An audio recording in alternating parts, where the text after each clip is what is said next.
এখানে IB SB যার লোকজনই আছে না কেন, রাজ্য প্রশাসনের উদ্দেশ্যে এটা আমার বার্তা, অবিলম্বে সেই সমস্ত সমাজকর্মীগুলোকে নিঃশর্তে মুক্তি দিতে হবে। যেভাবে গণতন্ত্রের টুটি দিবে মমতা ব্যানার্জির পুলিশ, তাদেরকে গ্রেফতার করেছে আমাদের ভাঙড় থেকে শুরু করে খড়দার বিভিন্ন জায়গা থেকে যে সমস্ত গণতন্ত্র প্রেমী মানুষেরা ডিমান্ড নিয়ে, তাদের বৈধ ডিমান্ড নিয়ে আপনার স্বাস্থ্য ভবনের উদ্দেশ্যে রওনা হয়েছিল, তাদেরকে পথের মধ্যে যেভাবে আটকেছে, আমি মনে করি এটা সম্পূর্ণরূপে গণতন্ত্রের পরিপন্থী, ডেমোক্রেসির বিরুদ্ধে। এটাকে বন্ধ করতে হবে এবং যাদেরকে ডিটেইন বা গ্রেফতার করেছে নিঃশর্তে তাদেরকে মুক্তি দিতে হবে।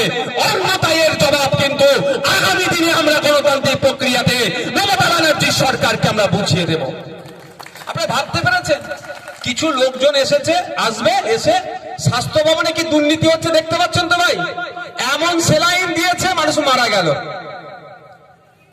যে সেলাইনটা অলরেডি কর্ণাটকের সরকার ব্যান করে দিয়েছে, যে ওই সেলাইন আমরা নেব না, সেই সেলাইন আমাদের রাজ্যে চলছে।